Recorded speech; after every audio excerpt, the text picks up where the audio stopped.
ಶ್ರೀಗುರುಭ್ಯೋ ನಮಃ ಹರಿ ಓಂ. ಗುರವೇ ಸರ್ವಲೋಕಾನಾಂ ಭಿಷಜೇ ಭವರೋಗಿಣಾಂ ನಿಧಯೇ ಸರ್ವವಿದ್ಯಾನಾಂ ದಕ್ಷಿಣಾಮೂರ್ತಯೇ ನಮಃ. ಶ್ರುತಿಸ್ಮೃತಿಪುರಾಣಾನಾಂ ಆಲಯಂ ಕರುಣಾಲಯಂ ನಮಾಮಿ ಭಗವತ್ಪಾದಶಂಕರಂ ಲೋಕಶಂಕರಂ. ಭಾರತೀ ಕರುಣಾಪಾತ್ರಂ ಭಾರತೀ ಪದಭೂಷಣಂ ಭಾರತೀ ಪದಮಾರೂಢಂ ಭಾರತೀ ತೀರ್ಥಮಾಶ್ರಯೇ. ವಿದ್ಯಾವಿನಯ ಸಂಪನ್ನಂ ವೀತರಾಗಂ ವಿವೇಕಿನಂ ವಂದೇ ವೇದಾಂತ ತತ್ವಜ್ಞಂ ವಿಧುಶೇಖರ ಭಾರತೀಂ. ನಮೋ ನಮಃ ಶಂಕರ ಪಾದುಕಾಭ್ಯಾಂ. ಓಂ ಶಾಂತಿ ಶಾಂತಿ ಶಾಂತಿ. ಶಂಕರ ಭಾನು ಚಾನಲ್ ವೀಕ್ಷಕರಾದ ತತ್ವಜಿಜ್ಞಾಸು ಸಾಧಕರು ಮುಮುಕ್ಷುಗಳು ಶಂಕರ ಭಗವತ್ ಪೂಜ್ಯ ಪಾದಾಚಾರ್ಯರ ಪರಮ ಭಕ್ತರೂ ಆಗಿರುವಂಥ ತಮ್ಮೆಲ್ಲರಿಗೂ ಇಂದಿನ ಕಾರ್ಯಕ್ರಮಕ್ಕೆ ಹೃತ್ಪೂರ್ವಕವಾದ ಪ್ರೀತಿಪೂರ್ವಕವಾದ ಸುಸ್ವಾಗತಗಳನ್ನು ಕೋರುತ್ತಾ ಇದೀಗ ಕಾರ್ಯಕ್ರಮವನ್ನು ಪ್ರಾರಂಭ ಮಾಡೋಣ. ಶಾಂಕರ ಪ್ರಸ್ಥಾನತ್ರಯ ಭಾಷ್ಯ ಗ್ರಂಥ ಅಮೃತ ಸಾಗರ. ತತ್ವ ಜಿಜ್ಞಾಸು ಜನಗಳಿಗೆ ಎಲ್ಲಿ ನೋಡಿದರೂ ಕೂಡ ಅಮೃತಾಯಮಾನವಾಗಿರುವಂಥ ಪರಮ ಮಂಗಳಕರವಾದ ವಾಕ್ಯಗಳನ್ನು ಭಗವತ್ಪಾದ ಶಂಕರಾಚಾರ್ಯರು ಬರೆದಿದ್ದಾರೆ. ಅಂಥ ವಾಕ್ಯಗಳನ್ನು ಒಂದೊಂದನ್ನೇ ಆರಿಸಿಕೊಂಡು ನಾನು ಈ ಶಂಕರ ಭಾನು ಚಾನಲ್ನಲ್ಲಿ ತತ್ವ ಜಿಜ್ಞಾಸೆಗಳಿಗೋಸ್ಕರವಾಗಿ ಕೊಡ್ತಾ ಇದ್ದೇನೆ. ಈಗ ನಾನು ಇಂದು ಮುಂಡಕೋಪನಿಷತ್ತಿನ ಒಂದು ಶಾಂಕರ ಭಾಷ್ಯವನ್ನು ತೆಗೆದುಕೊಂಡು ವಿಚಾರವನ್ನು ತಿಳಿಸ್ತೇನೆ. ಮುಂಡಕೋಪನಿಷತ್ತು ಅದ್ಭುತವಾಗಿದೆ. ಅಥರ್ವವೇದಕ್ಕೆ ಸೇರಿರುವಂಥ ಮಂತ್ರ ಪ್ರಧಾನವಾದ ಉಪನಿಷತ್ತು ಮುಂಡಕೋಪನಿಷತ್ತು. ಮುಂಡಕ, ಪ್ರಶ್ನ ಮತ್ತು ಮಾಂಡೂಕ್ಯ ಮೂರು ಉಪನಿಷತ್ತುಗಳು ಅಥರ್ವಣೋಪನಿಷದ. ನನ್ನ ಪರಮ ಪೂಜ್ಯ ಸದ್ಗುರು ಪುಂಗವರಾದ ಶ್ರೀ ಶ್ರೀ ಶ್ರೀ ಸಚ್ಚಿದಾನಂದೇಂದ್ರ ಸರಸ್ವತಿ ಸ್ವಾಮಿಗಳವರು ಇದನ್ನು ಪಾಠ ಮಾಡುವಾಗ ಒಂದು ಮಾತು ಹೇಳಿದರು. ನೋಡಪ್ಪ ಮಗು, ಮಾಂಡೂಕ್ಯೋಪನಿಷತ್ತು ಸನ್ಯಾಸಿಗಳಿಗೆ ಬೀಜ ಮಂತ್ರ. ಮಾಂಡೂಕ್ಯ ಮಂತ್ರಗಳಿಗೆ ಭಗವಾನ್ ಗೌಡಪಾದಾಚಾರ್ಯರು ಬರೆದಿರುವಂಥ 200 ಕಾರಿಕೆಗಳು ಅತ್ಯಂತ ಮನನೀಯವಾಗಿವೆ. ಇದನ್ನೇ ಮುಂಡಕೋಪನಿಷತ್ತು ಹೇಳ್ತಾ ಇದೆ ಅಂತ ಹೇಳಿದರು. ಒಂದು ವಾಕ್ಯ, ಮುಂಡಕೋಪನಿಷತ್ತಿನ ಒಂದು ವಾಕ್ಯ, ಭಾಷ್ಯವಾಕ್ಯ. ಮಹದ್ಭಿಃ ಬ್ರಹ್ಮಾದಿಭಿಃ ಪರಮಪುರುಷಾರ್ಥ ಸಾಧನತ್ವೇನ ಗುರುಣ ಆಯಾಸೇನ ಲಬ್ಧಾ ಬ್ರಹ್ಮವಿದ್ಯಾ. 4ನೇ ಖಂಡಕ್ಕೆ ಭಾಷ್ಯವನ್ನು ಬರೆದು ಕಟ್ಟ ಕಡೆಯಲ್ಲಿ ಚರ್ಚೆ ಮಾಡಿದ್ದಾರೆ. ಆ ಚರ್ಚಾ ಭಾಗದಲ್ಲಿ ಬಂದಿರುವಂಥ ಒಂದು ವಾಕ್ಯ, ಮಹದ್ಭಿಃ ಬ್ರಹ್ಮಾದಿಭಿಃ ಪರಮಪುರುಷಾರ್ಥ ಸಾಧನತ್ವೇನ ಗುರುಣ ಆಯಾಸೇನ ಲಬ್ಧ ಬ್ರಹ್ಮವಿದ್ಯಾ. ಶಾಂಕರ ಭಾಷ್ಯ, ಭಾಷ್ಯಾಮೃತ, ಭಾಷ್ಯವೆಂಬ ಜಿಲೇಬಿ, ಭಾಷ್ಯವೆಂಬ ಜಾಮೂನಿನ ಊಟವಿದೆ. ಬಹಳ ದೊಡ್ಡ ದೊಡ್ಡವರು ಮಹದ್ಭಿಃ ಮಹಾನ್ ಮಹಾಂತೌ ಮಹಾಂತಃ ಮಹಾಂತಂ ಮಹಾಂತೌ ಮಹತಃ ಮಹತಃ ಮಹದ್ಭ್ಯಾ ಮಹದ್ಭಿ ಬಹಳ ಬಹಳ ದೊಡ್ಡವರು. ನಾರದ ಮಹರ್ಷಿ ಅಲ್ಲ, ನಾರದ ದೇವರ್ಷಿ. ಅನಂತರ ಬ್ರಹ್ಮದೇವ, ಹಿರಣ್ಯಗರ್ಭ, ದೇವೇಂದ್ರ ಮುಂತಾದಂಥ ಘಟಾಂಘಟಿಗಳು, ಲೋಕವಿಖ್ಯಾತರಾದ ಜಗದ್ವಿಖ್ಯಾತರಾದ ದೇವಾದಿ ದೇವತೆಗಳು ಮಹದ್ಭಿ ಬಹಳ ದೊಡ್ಡವರು. ಅಂಥವರು ಬ್ರಹ್ಮಾದಿಭಿ ಬ್ರಹ್ಮದೇವಾನಾಂ ಪ್ರಥಮಃ ಸಂಬಭೂವ ವಿಶ್ವಸ್ಯ ಕರ್ತಾ ಭುವನಸ್ಯ ಗೋಪ್ತಾ ಸ ಬ್ರಹ್ಮವಿದ್ಯಾಂ ಸರ್ವವಿದ್ಯಾ ಪ್ರತಿಷ್ಠಾಂ ಅಥರ್ವಾಯ ಜ್ಯೇಷ್ಠಪುತ್ರಾಯ ಪ್ರಾಹ. ಬ್ರಹ್ಮದೇವನು ಭಗವಂತನಿಂದ ಬ್ರಹ್ಮವಿದ್ಯೆಯನ್ನು ಪಡೆದುಕೊಂಡು ತಪಸ್ಸನ್ನು ಮಾಡಿ ಆ ಬ್ರಹ್ಮವಿದ್ಯೆಯನ್ನು ತನ್ನ ಮಗನಾದಂಥ ಅಥರ್ವನಿಗೆ ಉಪದೇಶ ಮಾಡಿದ. ಬ್ರಹ್ಮವಿದ್ಯೆ ಎಂಥದ್ದು?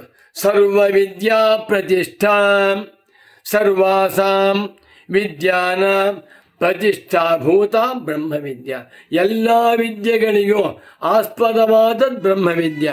ಬ್ರಹ್ಮವಿದ್ಯೆಯಲ್ಲಿ ಎಲ್ಲ ವಿದ್ಯೆಗಳು ಅಡಕವಾಗಿಬಿಟ್ಟು, ಹೇಗೆ ಸಮುದ್ರದ ನೀರಿನಲ್ಲಿ ಎಲ್ಲ ನದಿಗಳ ನೀರು, ಕೆರೆ, ಕುಂಟೆ, ಬಾವಿ ಎಲ್ಲ ನೀರು ಸೇರಿ ಹೋಗುತ್ತದೆಯೋ ಅದೇ ರೀತಿಯಲ್ಲಿ ಸರ್ವ ವಿದ್ಯೆಗಳಿಗೂ ಪ್ರತಿಷ್ಠೆಯಾದ ಬ್ರಹ್ಮವಿದ್ಯೆ.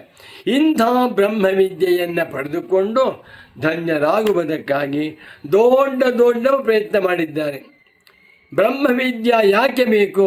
ಹಣ ಸಂಪಾದನೆಗಾಗಿ ಬ್ರಹ್ಮವಿದ್ಯೆ ಅಲ್ಲ, ಪ್ರಶಸ್ತಿಗಾಗಿ ಬ್ರಹ್ಮವಿದ್ಯೆ ಅಲ್ಲ, ಆರೋಗ್ಯ ಭಾಗ್ಯ ಪ್ರಾಪ್ತಿಗಾಗಿ ಬ್ರಹ್ಮವಿದ್ಯೆ ಅಲ್ಲ, ಪ್ರಶಸ್ತಿಗಳಿಗಾಗಿ ಬ್ರಹ್ಮವಿದ್ಯೆ. ಅವೆಲ್ಲವೂ ಅಭ್ಯುದಯ ಮಾರ್ಗದಿಂದ, ಅಭ್ಯುದಯ ಫಲದಿಂದ ನಿರ್ವಿಣ್ಣರಾಗಿರುವಂಥ ಧೀರರಿಗೆ ಮೋಕ್ಷವೇ ಬೇಕಾಗಿದೆ. ಅಂಥವರಿಗೆ ಹೆಸರು ಮುಮುಕ್ಷವಃ. ಮೋಕ್ತುಂ ಇಚ್ಛವಃ ಮುಮುಕ್ಷವಃ. ಭಗವಾನ್ ರಮಣ ಮಹರ್ಷಿಗಳಂಥ ಪರಮ ಪೂಜ್ಯ ಸಚ್ಚಿದಾನಂದೇಂದ್ರ ಸರಸ್ವತಿ ಸದ್ಗುರುಗಳಂಥ ಮಹಾತ್ಮರು ಮುಮುಕ್ಷಗಳಾಗಿ ಜೀವನ್ಮುಕ್ತರಾಗಿ ಬಿಟ್ಟರು. ಪರಮ ಪುರುಷಾರ್ಥ ಸಾಧನತ್ವೇನ, ಪುರುಷಾರ್ಥ, ಪರಮ ಪುರುಷಾರ್ಥ, ಧರ್ಮ, ಅರ್ಥ, ಕಾಮ, ಮೋಕ್ಷಗಳಿಗೆ ಪುರುಷಾರ್ಥ ಚತುಷ್ಟಯ ಅಂತ ಹೆಸರು. ಧರ್ಮ, ಅರ್ಥ, ಕಾಮಗಳಿಗೆ ತ್ರಿವರ್ಗ ಅಂತ ಹೆಸರು. ಮೋಕ್ಷಕ್ಕೆ ಹೆಸರು ಪರಮ ಪುರುಷಾರ್ಥ.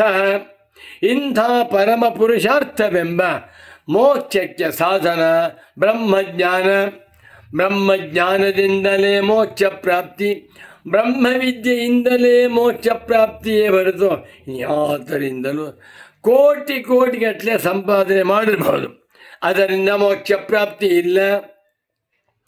ಎಲ್ಲ ಶಾಸ್ತ್ರಗಳನ್ನು ಬಲ್ಲವನಾಗಿ ನಾರದ ಮಹರ್ಷಿಗಳಂತೆ ಪಂಡಿತೋತ್ತಮನಾಗಿರಬಹುದು, ಅದರಿಂದಲೂ ಮೋಕ್ಷವಿಲ್ಲ. ಎಲ್ಲವನ್ನೂ ತ್ಯಾಗ ಮಾಡಿ ಕೌಪೀನಧಾರಿಯಾಗಿದ್ದಾನೆ, ಅದರಿಂದಲೂ ಮೋಕ್ಷವಿಲ್ಲ. ಮೋಕ್ಷ ಪ್ರಾಪ್ತಿಗೆ ಸಾಧನ ಬ್ರಹ್ಮವಿದ್ಯಾ. ಬ್ರಹ್ಮವಿದ್ಯಾ ಒಂದೇ ಮೋಕ್ಷಕ್ಕೆ ಸಾಧನ ಅಂತ ತಿಳ್ಕೊಂಡು ಬ್ರಹ್ಮನೇ ಮುಂತಾಗಿರುವಂಥ ಮಹಾತ್ಮರು, ತಪಸ್ವಿಗಳು, ಋಷಿಗಳು, ದೇವಾದಿ ದೇವತೆಗಳು ಈ ಬ್ರಹ್ಮಜ್ಞಾನವನ್ನು ಲಬ್ಧ ಪಡ್ಕೊಂಡ್ರು. ಹೇಗೆ ಪಡ್ಕೊಂಡ್ರು? ಗುರುಣಾಯಾಸೇನ. ಸುಲಭವೇ? ಗುರುಸೇವೆ ಮಾಡಬೇಕು ಅನ್ನೋ ಸುಲಭವಲ್ಲ. ಒಂದು ದಿವಸ ಗುರುಸೇವೆ ಮಾಡ್ಬೋದು, 2 ದಿವಸ ಮಾಡ್ಬೋದು, 15 ದಿನ ಮಾಡ್ಬೋದು, 6 ತಿಂಗಳು ಆಮೇಲೆ ಸಾಕಾಗೋಗುತ್ತೆ. ಯಪ್ಪ, ಈ ಸಹವಾಸ ಬೇಡ, ಈ ಗುರುಸೇವೆಯೂ ಬೇಡ, ಬ್ರಹ್ಮಜ್ಞಾನವೂ ಬೇಡ ಅಂತೇಳಿ ಮನೆ ಹೊರಟೋಗ್ತಾ ಇರ್ತಾರೆ. ನಚಿಕೇತ ಬ್ರಹ್ಮವಿದ್ಯಾ ಪ್ರಾಪ್ತಿಗಾಗಿ ಎಂಥ ಭಯಂಕರವಾದಂಥ ತಪಸ್ಸನ್ನು ಮಾಡಿದ್ದಾನೆ. ಶ್ವೇತಕೇತು ಎಂಥ ಭಯಂಕರ ತಪಸ್ಸನ್ನು ಮಾಡಿದ್ದಾನೆ. ನಾರದ ದೇವರ್ಷಿಗಳು ದೇವಲೋಕವನ್ನು ಬಿಟ್ಟು ದಿವ್ಯ ಭೋಗಗಳನ್ನೆಲ್ಲ ತ್ಯಾಗ ಮಾಡಿ ಭೂಲೋಕಕ್ಕೆ ಬಂದು ಸನತ್ಕುಮಾರರ ಸೇವೆಯನ್ನು ಮಾಡುತ್ತಾ ಬ್ರಹ್ಮವಿದ್ಯೆ ಪಡ್ಕೊಂಡ್ರು. ದೇವೇಂದ್ರ, ಸಾಮಾನ್ಯವಾದ ದೇವೇಂದ್ರ 3 ಲೋಕಗಳಿಗೆ ಒಡೆಯ. ಅವನು ಬ್ರಹ್ಮವಿದ್ಯಾ ಪ್ರಾಪ್ತಿಗಾಗಿ ಗುರುಗಳಲ್ಲಿ 101 ವರ್ಷ ಸೇವೆ ಮಾಡಿಕೊಂಡು ಬ್ರಹ್ಮಚರ್ಯವನ್ನು ಇದು ನೋಡಿದರೆ ಬ್ರಹ್ಮವಿದ್ಯಾ ಎನ್ನುವಂತಹದ್ದು ಸುಲಭವಲ್ಲ. ಬ್ರಹ್ಮವಿದ್ಯಾ ದಕ್ಕಿ ಬಿಟ್ಟರೆ ಮೋಕ್ಷ ಬಂದ ಹಾಗೆ. ಒಬ್ಬ ಮನುಷ್ಯ ಬಹಳ ಕಷ್ಟಪಟ್ಟು ಅಮೇರಿಕಕ್ಕೆ ಹೋಗಿ, ಆಸ್ಟ್ರೇಲಿಯಾಕ್ಕೆ ಹೋಗಿ, ಜರ್ಮನಿಗೆ ಹೋಗಿ, ಲಂಡನ್ಗೆ ಹೋಗಿ MS ಮಾಡಿದ. ಅವ್ನ ಸರ್ಟಿಫಿಕೇಟ್ ಬಂದ್ಬಿಡ್ತು.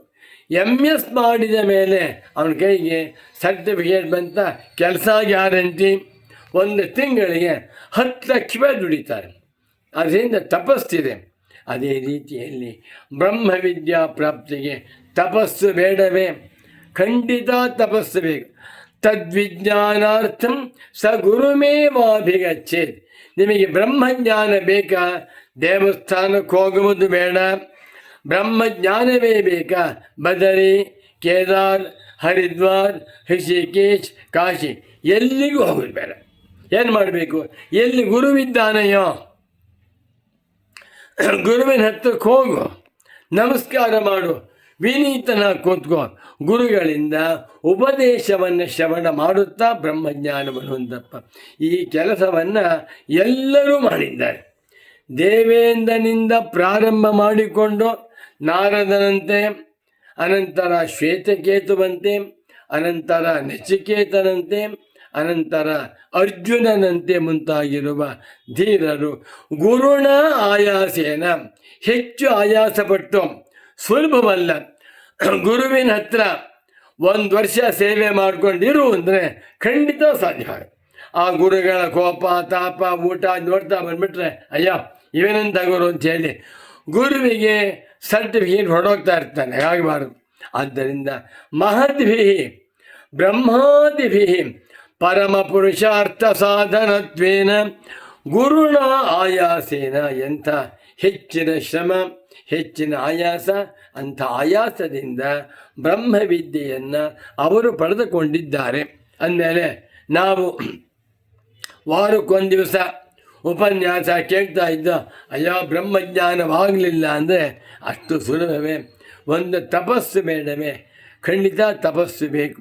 ಉಪನಿಷತ್ ಹೇಳ್ತಾ ಇದೆ, ಸತ್ಯೇನ ಲಭ್ಯಸ್ತಪಸಾ ಶೇಷ ಆತ್ಮ ಸಮ್ಯಜ್ಞಾನೇನ ಬ್ರಹ್ಮಚರ್ಯೇಣ ನಿತ್ಯಂ ಅಂತಃಶರೀರೇ ಜ್ಯೋತಿರ್ಮಯೋ ಹಿ ಶುಭ್ರ ಯಂ ಪಶ್ಯಂತಿ ಯತಯಃ ಕ್ಷೀಣದೋಷ.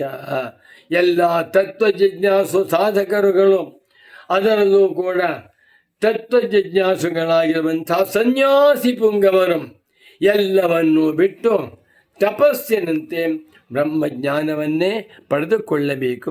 ಬ್ರಹ್ಮಜ್ಞಾನ ಬಂದುಬಿಟ್ರೆ ಅದರಿಂದ ಪರಮ ಪುರುಷಾರ್ಥ ಪ್ರಾಪ್ತಿ ಆಟೋಮೆಟಿಕ್ ಆಗುತ್ತೆ ಅಂತ ಹೇಳ್ತಾ ಇದ್ದಾರೆ. ಇಂಥ ಉಪದೇಶವನ್ನು ಮಾಡಿರುವ ಭಗವತ್ಪಾದ ಶಂಕರರ ಪವಿತ್ರ ಪಾದಾರವಿಂದಗಳಲ್ಲಿ ಈ ಪ್ರವಚನದ ಪುಷ್ಪವನ್ನು ಭಕ್ತಿಯಿಂದ ಸಮರ್ಪಿಸುತ್ತಾ ಇಲ್ಲಿಗೆ ಈ ಪ್ರವಚನವನ್ನು ಸಂಪನ್ನಗೊಳಿಸುತ್ತಿದ್ದೇನೆ. ನಮೋ ನಮಃ ಶಂಕರ ಪಾದುಕಾಭ್ಯಾಂ. ಓಂ ಶಾಂತಿ ಶಾಂತಿ ಶಾಂತಿ.